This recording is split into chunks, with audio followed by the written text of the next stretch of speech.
السلام عليكم، ازيكم؟ ومساء الفل كمان، احنا بالليل. معايا هنا طاسه فيها 3 معالق زيت. استنيت كده اما الزيت سخن، وبعد كده عملت الكبده. هعمل كبده اسكندراني.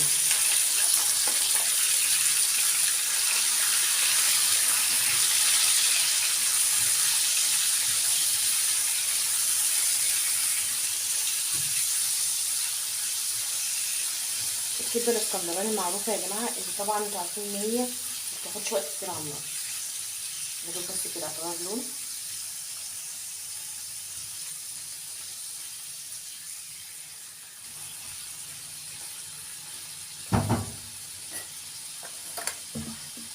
هنزل كده بفصين توم متقطعين ناعم كده الاول.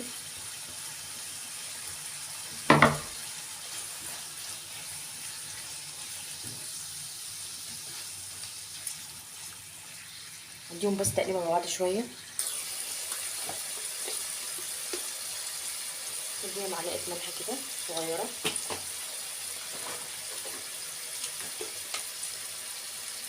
اديها برضو معلقه كمون صغير.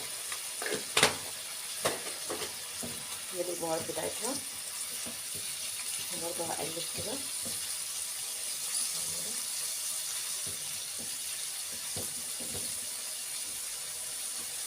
بعدين عندي دي فلفلايه عاديه خالص اهي مقطعاها، وده قرن شطه. طبعا اختياري، انت عايزه تشطشطيها حطي لها شطه خضراء زي ما انت عايزه، مش عايزاها مشطشطه ما تحطيش. هديها تقليبه، سيبهم من بعض كده حوالي 5 دقايق، وبعد كده هي هتكون خلاص. طبعا مش عايزه اقول لكم، طبعا انتوا عارفين النار لازم تكون عاليه ما تكونش واطيه، عشان هي مش هتاخد وقت على النار. معايا هنا حوالي معلقتين خل. دي واحده،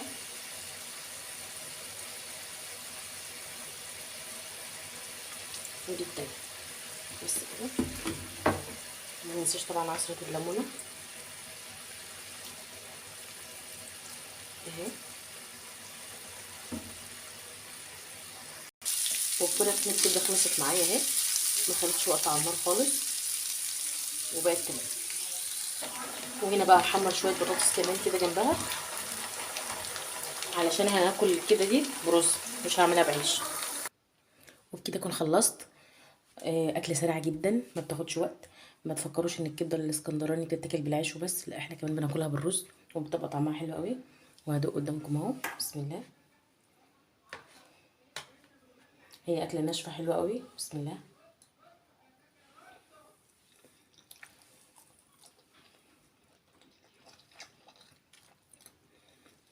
حلوه قوي مستويه.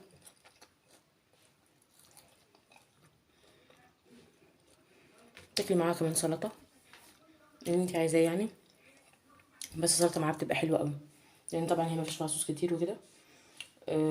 فالسلطه بتديها طعم حلو واكنك عامله معاها صوص كده. لقمه جميله، وكان ده غدانا النهارده. الف هنا وشفا على قلبكم. وشكرا لكم جدا ان انتوا بتتفرجوا عليا، وشكرا للمتابعين اللي عندي. واتمنى من اللي يشوفني ولسه ما عملش اشتراك يعمل اشتراك، وما تنسونيش في اللايك. سلام.